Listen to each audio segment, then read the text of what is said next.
Eh bien, bonjour tout le monde, c'est la critique du samedi. Aujourd'hui, on va parler d'un nouveau film qui vient de sortir il y a à peine quelques semaines, Conjuring 3 sous l'emprise du diable. Allez, c'est parti. Conjuring 3 sous l'emprise du diable est un film d'horreur sorti le 4 juin 2021 aux États-Unis et le 9 juin 2021 en France. Il est réalisé par Michael Chaves, le réalisateur qui a réalisé le seul mauvais film de Conjuringverse, La malédiction de la Dame Blanche. Donc je dois vous dire que ça partait mal, mais j'ai été surpris. Donc vu le réalisateur, j'avais quand même un sacré doute sur la qualité du film. À l'heure où je vous parle, le film a remporté un total de 116 581 114 $.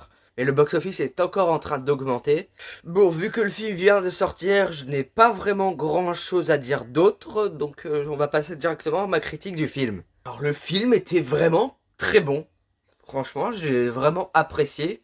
Et ça m'a fait bizarre de passer avec le même réalisateur de cette merde qui était La Malédiction de la Dame Blanche à ce super Conjuring 3. C'est un film que je peux conseiller aux gens qui aiment bien le genre, malgré qu'il ne soit pas forcément non plus incroyable, il saura vous donner quelques petits sursauts. Les acteurs sont excellents, mais ça on en a l'habitude avec la saga Conjuring, et les acteurs de Ed et Lorraine Warren, je vais vous dire.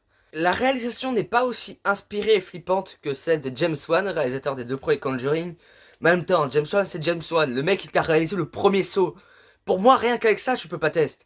Même si la réal est quand même pas mal, il faut pas abuser. Je pense sincèrement qu'il s'agit d'un des meilleurs films du Conjuringverse. Pas aussi bien que les deux premiers Conjuring, parce que je vous l'ai dit, James Wan, c'est comme ça.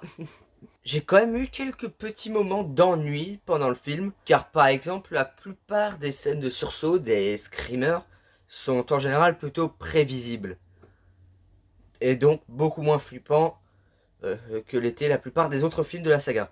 Bon, vraiment, pour moi, changer le réalisateur était peut-être une mauvaise idée. Je sais que James Wan était occupé avec un planning chargé, mais voilà, j'ai quand même vu quelques petits soucis à cause du changement de réalisateur et je me suis imaginé à plusieurs reprises ce que ça aurait donné si ça aurait été du James Wan. Et je pense que le film aurait été nettement meilleur. Et c'est une des raisons qui fait que je note le film 7 sur 10. Ce qui reste quand même une très bonne note, franchement.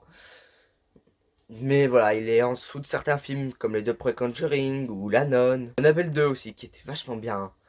Mais voilà, ça reste quand même, je trouve, un des meilleurs films et même qui a un résultat très satisfaisant.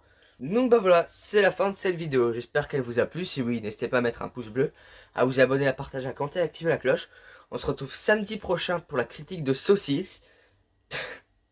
Et merde, je rigole à ce jeu de mots, fait chier.